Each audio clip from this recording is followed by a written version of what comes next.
Alors voilà, vous avez branché l'alarme. Bon, déjà branché, c'est le fil là derrière qu'il faut brancher. Et bien sûr, ne pas oublier de mettre sur on. C'est une histoire de soit on utilise la batterie, soit on utilise le courant. Il faut bien mettre sur on. Parce qu'en cas de coupure de courant, on utilise la batterie et l'alarme fonctionne toujours. Donc après, vous pouvez bien mettre le fil correctement ici et remettre le cache. Là, c'est la petite prise pour la sirène que vous pouvez brancher. De toute manière, il y a déjà une sirène à l'intérieur du boîtier. Mais avec la petite sirène filaire, c'est plus fort. Donc là, on vient d'arriver pour la première fois, tout est branché. Vous n'avez rien fait encore. Donc déjà, c'est en anglais. Donc déjà, on navigue dans le menu, c'est pas tactile, on navigue ici. Donc là, on va dans langue, à language. Donc on va vite chercher le français. Il n'est pas dans la première liste. Voilà, français. Donc là, je dis OK.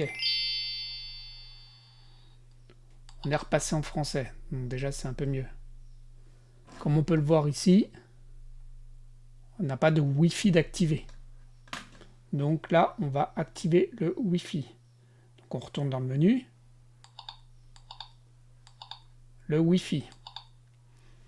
Donc là, il faut tout de suite mettre le premier et ça va détecter votre Wi-Fi. Et là, ça devrait le détecter. Mais, point important, il faut avoir du Wi-Fi en 2,4 GHz. C'est la majorité des cas, mais dans le cas de la Freebox, il faut être en... La Freebox propose souvent maintenant la 5G, 5 GHz. C'est pas la 5G, 5 GHz. Donc il est possible dans la Freebox, par exemple, de passer certains appareils en 2,4. Donc ça, je vous laisse chercher, ça dépend des cas spécifiques, mais normalement, là, elle est détectée. Moi, j'ai déjà enregistré l'appareil avant. Donc maintenant qu'on a fait ça, on a réglé le Wi-Fi. Donc maintenant, bon, j'en avais déjà parlé, c'est dans une dernière vidéo, mais c'est les accessoires. Les accessoires, bah, c'est tout ce qui est ce détecteur de mouvement, la télécommande, etc. Il faut les appareiller, qu'ils soient reconnus par l'alarme. Donc on va OK. Alors déjà, je voulais faire un petit point avant. La télécommande, vous voyez, il y a 4 boutons. Les deux premiers, bon bah, on ferme la maison, on met en route l'alarme, en fait, le cadenas fermé. Cadenas ouvert, c'est on arrive chez nous, on déconnecte tout. Mais le quatrième là, c'est le troisième, pardon, c'est un... Ils appellent ça un armement partiel. C'est-à-dire qu'on peut mettre en route l'alarme pour certains détecteurs qu'on aura enregistrés comme partiels. À quoi ça sert? Dans le cas de la nuit, par exemple, vous avez peut-être envie de mettre votre alarme, mais vous avez mis des détecteurs de mouvement partout, comme dans votre chambre, par exemple. Donc là, si vous bougez, ça va sonner. Donc on peut mettre que dans votre chambre, c'est... Ou surtout, par exemple, dans mon cas précis, dans mon garage, moi, je mets des détecteurs de mouvement.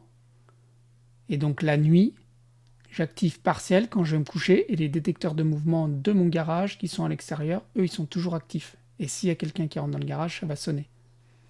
Par contre, quand je quitte ma maison pour partir en vacances, là, même le détecteur de mouvement qui est dans ma chambre, par exemple, lui, il pourra sonner, parce qu'il est un armement complet. Je précise ça, vous allez mieux comprendre juste après. Donc on va par exemple aller pour enregistrer un détecteur, ce détecteur de mouvement-là. D'accord? Donc on met OK, on met Ajouter, en cliquant OK. Donc là, faites bien attention à la légende de comment fonctionnent les petites flèches là. En fait, c'est pas en descend. C'est au début, on va régler la fonction. C'est ça la fonction. Donc si j'appuie en haut, regardez, j'appuie toujours en haut et en fait, je passe de l'un à l'autre. Il y a 3 fonctions. Première fonction, ce qu'ils appellent, c'est le nom. Donc si je veux sélectionner, là ça m'a mis alarme salon. Si je veux sélectionner un autre mot, c'est des noms qui ont été choisis par défaut. Alarme chambre, alarme fenêtre, alarme balcon, périmètre, incendie. Si vous avez plusieurs chambres, vous pouvez mettre alarme chambre et vous verrez en dessous, on pourra mettre un numéro. Et si vous ne savez pas quoi mettre, vous pouvez mettre alarme système. Alarme système.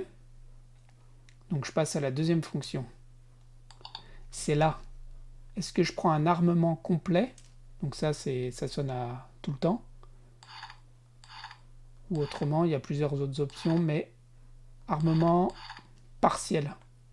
Là, c'est quand on va cliquer sur le bouton partiel, lui sera toujours actif.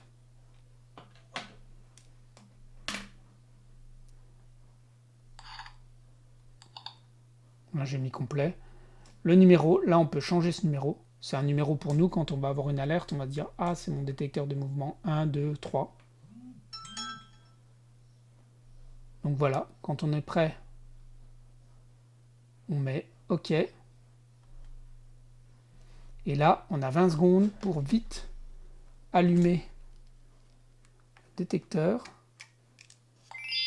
Voilà, pour qu'il se mette en rouge et qu'il détecte un mouvement. Donc c'est bon, il est enregistré. Donc ça, vous pouvez faire ça pour tous vos détecteurs. Et pour la télécommande, c'est pareil. Elle est là, donc j'appuie OK. Ajouter, et là j'ai 20 secondes pour appuyer sur n'importe quel bouton. La télécommande est enregistrée. Le badge RFID. C'est pareil, donc le badge RFID, il faut le passer ici.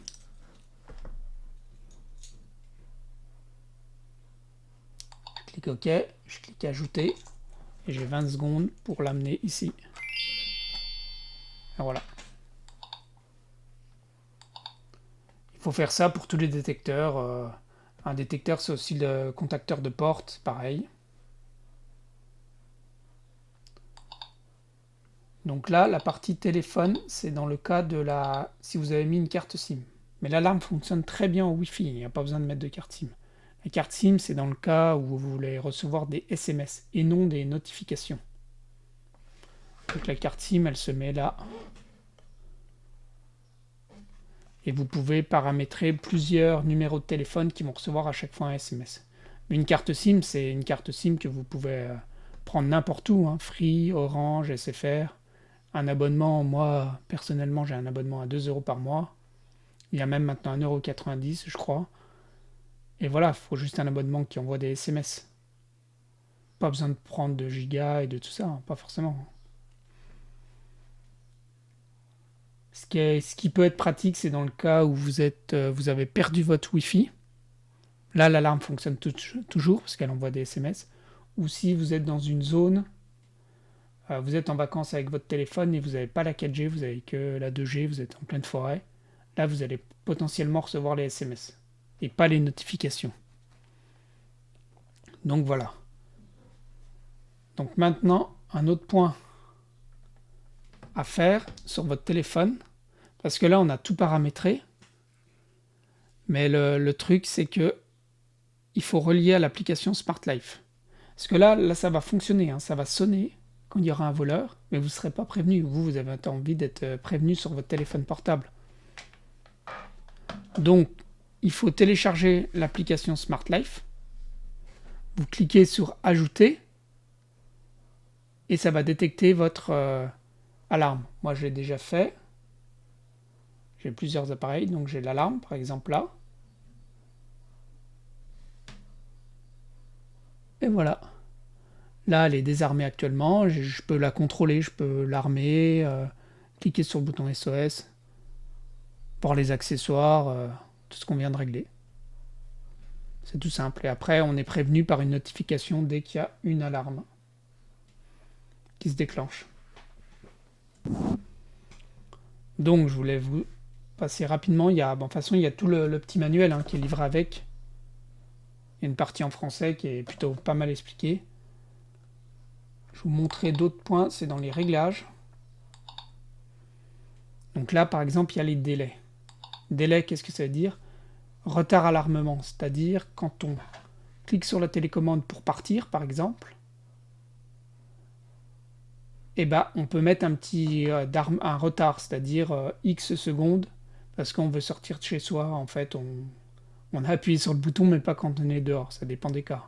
Pour moi, j'ai mis 0 secondes. Quand j'appuie sur ma télécommande, je suis déjà dehors. Là, c'est pareil, on peut mettre un temps. Quand le voleur rentre, il peut avoir un temps avant que l'alarme se déclenche. Parce que, voilà, c'est à nous de réfléchir. Si c'est nous, si on veut programmer un temps pour nous au cas où qu'on ait fait une fausse alerte, etc. Et la durée de l'alarme. Là, elle est à 3 minutes par défaut. De l'alarme, c'est plutôt du son.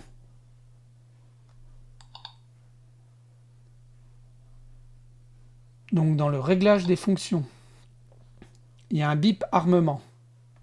Je trouve ça assez pratique. C'est oui ou non en fait. C'est que quand on clique, ça fait un petit bip, ça fait bip bip.